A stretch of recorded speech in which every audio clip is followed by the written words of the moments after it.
మనుషులకు కానీ జంతువులకు కానీ ఈవెన్ ప్లాంట్స్కి కానీ ఏదైనా కానివ్వండి రిప్రొడక్టివ్ సిస్టమ్. దీన్ని మనం బ్యాక్ హెల్త్ హిస్టరీలో చిన్న చిన్న మెడిసిన్స్ వాడడం వల్ల డిస్టర్బ్ క్రియేట్ చేసుకోవడం వల్ల ఇన్ఫర్టిలిటీ ప్రాబ్లం డెవలప్ అవుతుంది.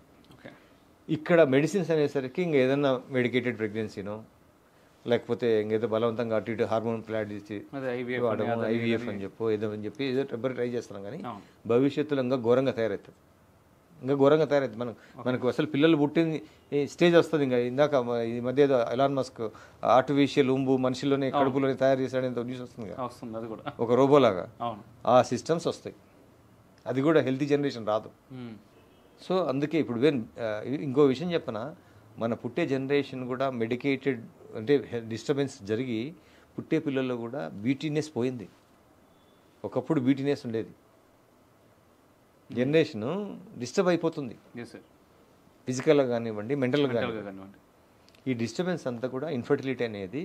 సో మీ యొక్క బ్యాక్లో ఏ మెడిసిన్స్ వాడకపోతే న్యాచురల్గా మీకు ఏ ప్రాబ్లమ్స్ రావు, అసలు ఇన్ఫర్టిలిటీ అనేది ఉండదు. ఇప్పుడు ప్రెగ్నెన్సీ టైంలో కూడా నార్మల్గా చాలా మెడిసిన్స్ అవి ఇస్తూ ఉంటారు, వాడాలి అంటారు. 9 monthsలో చాలా sensitive. At same time medicine కూడా విపరీతంగా ఇస్తూ ఉంటారు. ఇది వాడాలి, వాడకూడదు చెప్తున్నా కదా. ఓకే, అసలు మెడిసిన్స్ వాడకూడదు ప్రెగ్నెన్సీలో.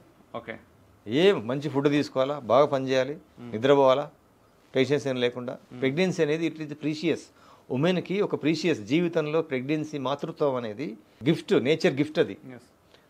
ఆ గిఫ్ట్ టైంలో దాన్ని పొల్యూట్ చేసుకుంటూ మెడిసిన్స్ వాడుకుంటూ డిస్టర్బెన్స్ క్రియేట్ చేయాలి. చాలామంది అంటారు కదా పని చేయకూడదని, అదే వీక్ ఉండడం వల్ల పని చేయకూడదు అంటారు. యాక్చువల్గా అయితే ప్రెగ్నెన్సీలో బాగా పని చేయొచ్చు. 9th month వరకు నెక్స్ట్ డెలివరీ దాకా కూడా పని చేయొచ్చు, హెల్త్ బాగుంటాయి.